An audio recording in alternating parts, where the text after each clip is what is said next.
Hey everyone, thanks for joining us. I'm Julia Hawkins, co-founder and CEO of Cabinet, and today I'm joined by my trusty co-founder, How's it going? and Brenda Lim, who's in the other side of the world in Singapore, is the one putting this all together. So thanks, Brenda. We have about 30 minutes of interesting content for you about the future of remote work for executive assistants. But before we get started, I just want to say thank you to everyone in the community who has been a part of this journey of building Cabinet, our community for a number of years now, and just recently the launch of Cabinet Plus, our new workflow tool for EAs and admins. So thanks for all your feedback, your interviews, the surveys you filled out. It's just been such a privilege to work with you all. Many of you know, but I used to be an executive assistant, which is one of the reasons why we started Cabinet. And when I was in graduate school, a couple years later, I met Evan, who was an engineering student, and we started Cabinet together. So I'm Evan. I'm the co-founder and the CTO at Cabinet. I worked as an engineer at Lockheed Martin for a few years. Then I went to grad school, met Julia, and unlike her, I've never worked as an assistant. I've never had an assistant, but I felt like I've spoken with more assistants now over the last 2 years working on Cabinet than anyone ever will in their lifetimes. And Julia and I just want to talk about two of our favorite questions from the community. These are just two that we chose for this webinar. There are plenty to choose from. For mine, I really love this question from Mariella. It was one of our first 100 questions, and she asked about booking her executive on a trip to Mongolia. And Julia and I saw this question come by, and we were devastated that Mariella was never going to get an answer. We knew there was no chance of anyone having relevant experience to help her book a trip to Mongolia. What felt like a few hours later, Barbara replied with this amazing answer, covering everything from time zone differences to lodging to language barriers, everything all the way up to emergency planning for this kind of travel. This was an amazing answer. It put a huge smile on our faces, and it really kept us motivated building the community after that. So really appreciate it. So thank you to both of them for posting and answering this question.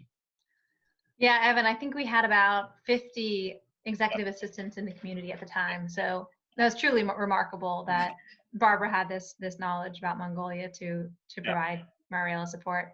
One of my favorite questions is a little more, I guess, light, let's say. Margin asks, what are your tips and tricks for encouraging cleanup around the office, especially by those pesky executives you manage? And I just loved that Margin.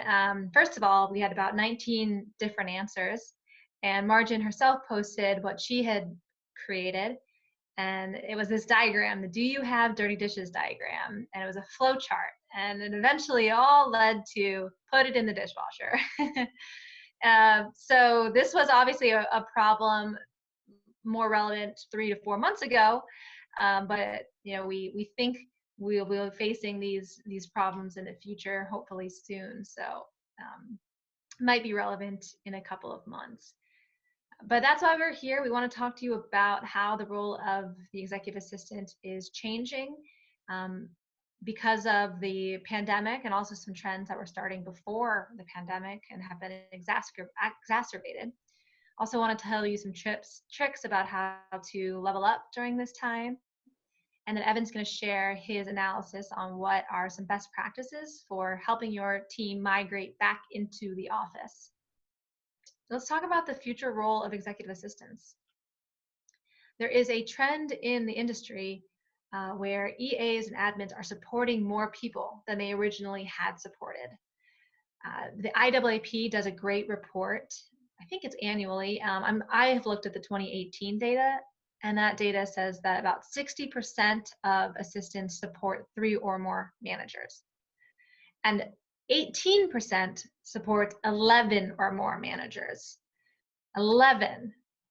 And what's even more shocking is that in 2013, only 5% of assistants said they supported 11 or more. So there is this trend, and it's been happening for years, where admins are supporting more people. So that means more calendaring, more travel, more events, more inbox management, and it's a lot of work. Now with the impact of one of the impacts of this pandemic has been the ceasing of travel management or event management, at least in-person event management. So one way that you can kind of evolve or continue to show value despite the current situation and your lighter workload, if that applies to you, is to just support more people. Ask your executive team if anyone's not managed by an EA, would you like some assistance? Could I help you during this time? Could I take over your calendar for you? What could I do to lighten your load? That's a fantastic way to show your executive team that you're serious, that you are professional, that you care about this team, and that you want to be a value add. Because teams all over the world right now are looking at their budgets and saying, like, how can we cut costs? So you want to be indispensable. You want to be super busy, working on things for high-level things for people.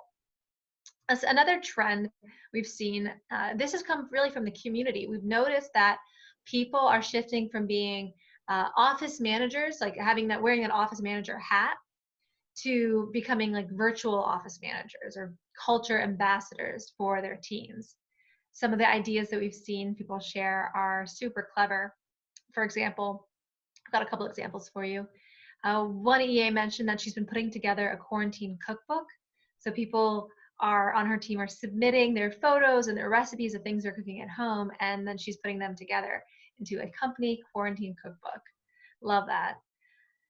Another EA mentions that her team has a standing drop-in lunch on the calendar, so obviously virtual. So they've got a Zoom or a WebEx on everyone's calendars, and people can feel comfortable to just drop in, share their lunch together, talk about non-work related things, and kind of feel connected to people again.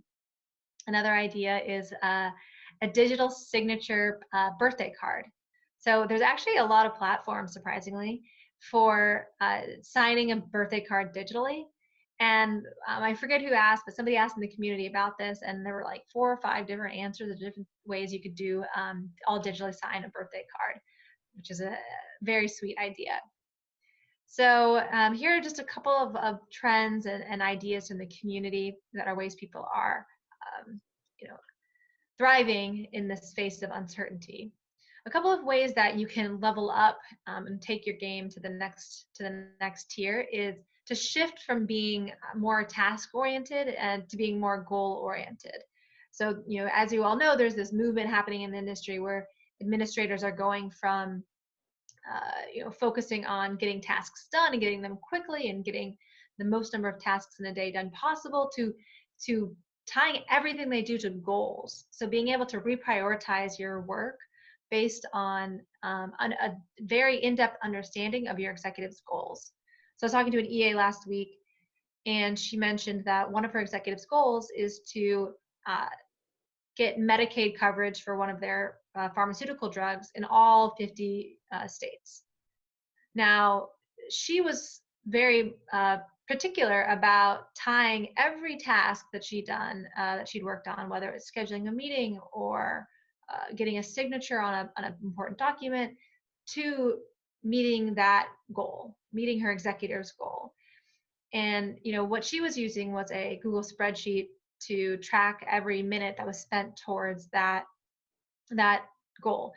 We've taken a little bit of that model and put it into Cabinet Plus, our SaaS workflow tool. So as many of you know, on Cabinet Plus, you can, if you keep track of your to-do list, and as you check things off, you can, those get saved towards the goals and analytics side of Cabinet Plus. You can actually show your executives a dashboard that says, like, okay, what have I accomplished over these 3 months, and how do they tie to your goals in a way that's a little easier than using an Excel or Google spreadsheet to manually put in every task you did and everything all the time it took you. So just one idea. Another way that you can level up right now is just to over communicate. I know it's really hard sometimes to get out of our shell and to pick up the phone, but meet your executive where it's comfortable for them. So whatever platform they prefer communicating on.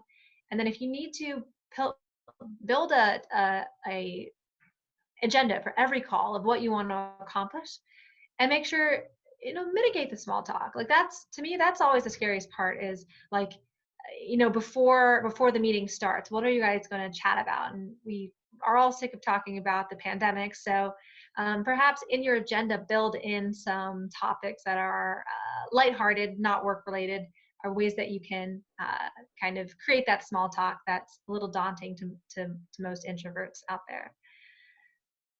Then finally, use this extra time to work on your personal development, build new skills.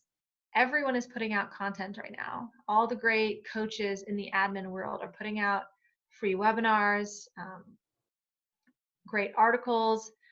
There's even Skillshare, like Skillshare.com is one of them. I know that sites like Udemy and all those are putting together free trials that people can learn while they're working remotely. So I encourage you to take advantage of those right now, build skills. And when we all are back into the office, the value you'll be able to add to your team will be even greater.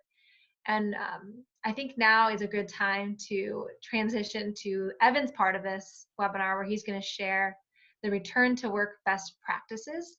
So as we think about going back into the office, what are things that you can do to help prepare your team for a safe and healthy work environment? Yeah, so we know that you guys are going to be probably the ones spearheading that effort of getting people back into the office safely and also importantly comfortably. So I have a few suggestions, some for your team, some for your company, some just for you, that can help make that a little bit easier. Hopefully some things that you haven't heard of before.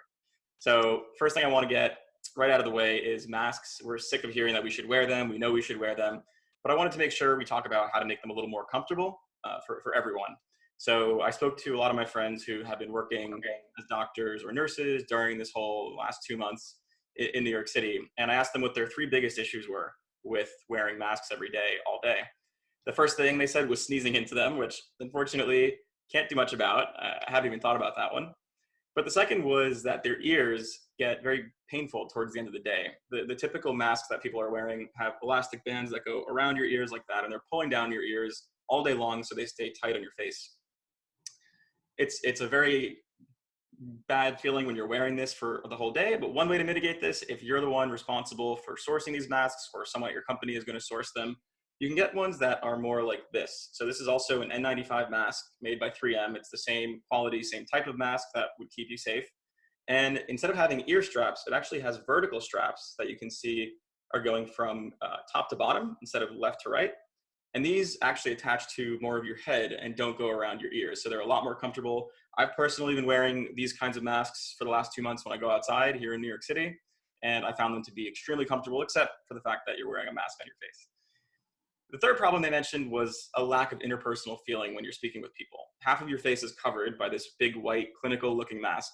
And especially in the case of doctors communicating with patients, they want to make sure they add a little more of that human vibe to it. So what they've actually started doing is wearing pictures of themselves around their necks. And they find that really actually helps make people feel a little more comfortable. I think that would be a weird recommendation to say every company should start wearing, headshots of all the employees around everyone's necks. But it's kind of just showing a creative way that they've gone around this lack of human connection issue. Another interesting data point, in New York City here, they've done some testing with doctors and nurses that are on the front line. And they actually are getting infected at a much lower rate than the general public. And they're thinking that's because of mask usage. So our next suggestion comes from Sarah on the community platform. So thank you, Sarah. She said her company is doing temperature and oxygen testing for every employee before they step foot into the office. I think that's amazing. It's something that a lot of my friends are doing as well in their companies. And it's a really easy way to have some early preventative measures to make sure people don't get infected and go into the office. Also really easy to test for. The CDC has a guideline that says if your temperature is greater than 100.3, you're deemed ill and you should stay home. So if you do have to come into the office, more remote meetings should be encouraged. And at this point, everyone here is an expert at Microsoft Teams, at Google Meet, at Zoom. But this should also extend even to meetings that have both participants in the office. So instead of going into a conference room or into a small meeting room, it's better to really do that over Zoom or over Google Meets or Microsoft Teams and limit the amount of in-person exposure people have.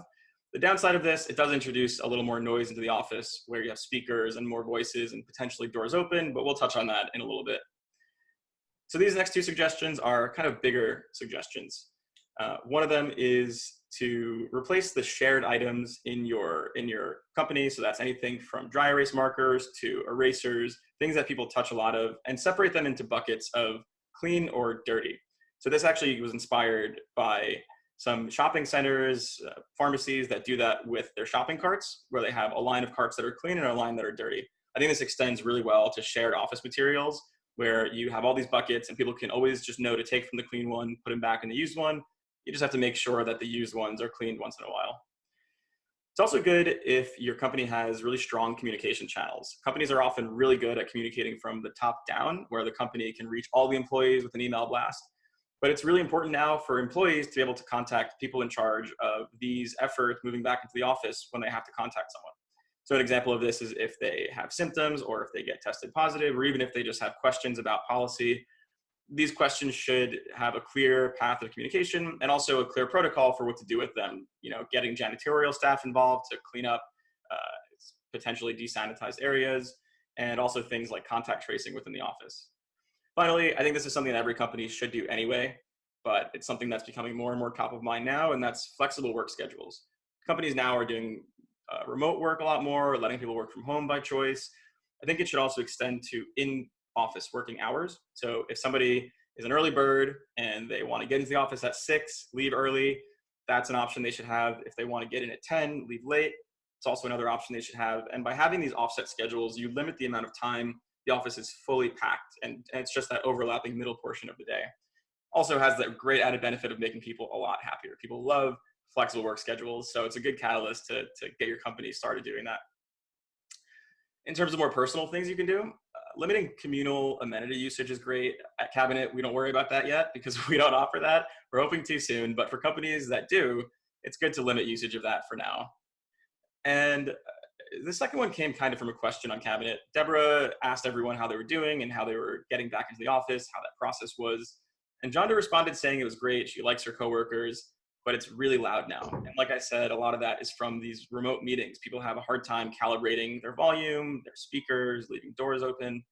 So this can be solved partially by, social influence. Try to get people to understand this office is kind of a new dynamic. It's a shared space. Keep your doors closed, keep the volume down.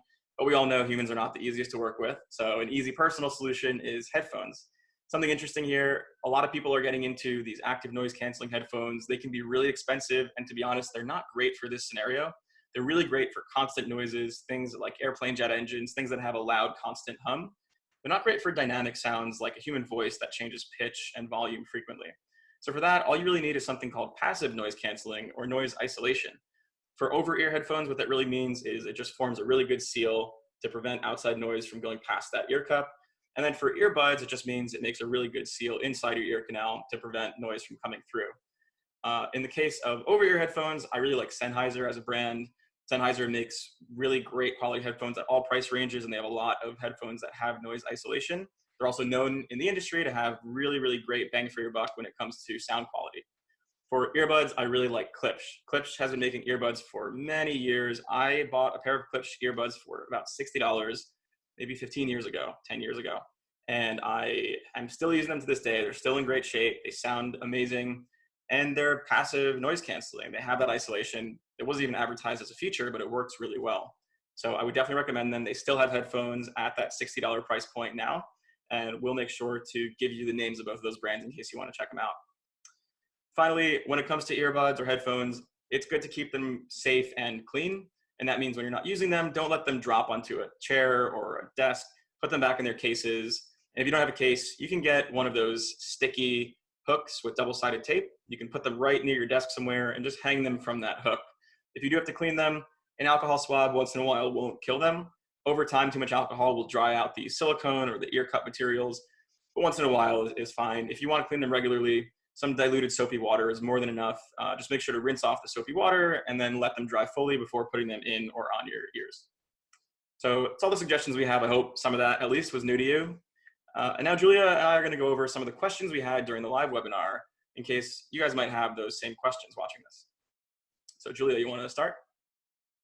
One of the questions that we had in the live webinar was about cancellation of company outings and what were like some creative ideas that we've heard. So one thing we have heard is that with the warmer environments, there are still companies going forward with outdoor events.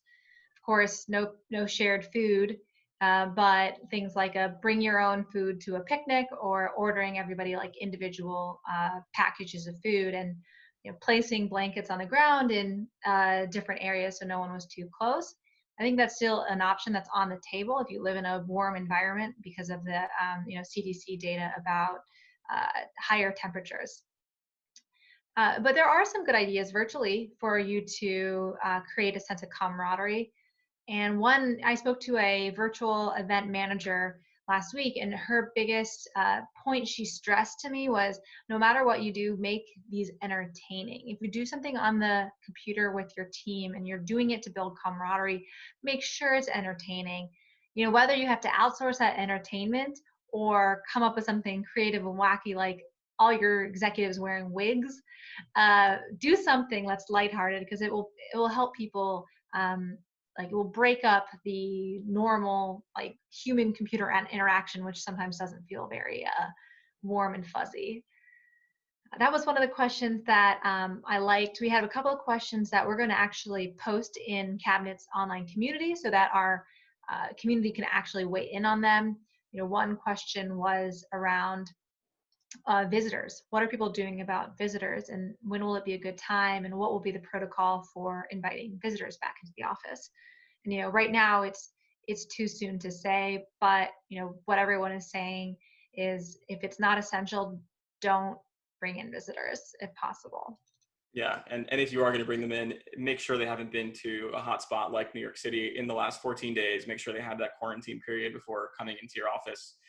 And if you can get away with doing those meetings remotely, there are some great collaboration tools. We'll post links to some of those that can give you the same kind of in-person meeting feeling, with things like a virtual whiteboard, sticky notes, those kind of things that can kind of help the interaction a little bit. So yeah. We also got a few questions about PPE, about these masks. We'll post pictures of these masks that I kind of talked about. These are a little harder to find. They're typically sold where they would sell these to people doing construction, not necessarily medical, even though they are the same type of mask. But there are some solutions if you can only get the side-by-side ear loop type of mask. And one of those is making an ear relief device that looks like this. We're going to post a much better picture of this for you guys. But right over here, there are some hooks. This goes behind your head, and it lets those ear straps strap onto this, so it touches your head and not necessarily pulls down on your ears. Another question about these masks was about fogging your glasses when you're wearing them. So as a glasses wearer, I totally empathize with that.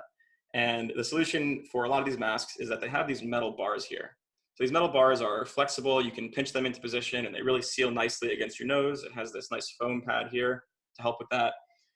If your mask doesn't have a metal bar, kind of a hacky way to do that is to try to add in one of those bread ties that have that little thin bar that usually comes around a bread bag. You can put that on the inside, use that in the same way, or you can try to put kind of a cloth or something just to line that area to prevent the air from coming up. Awesome.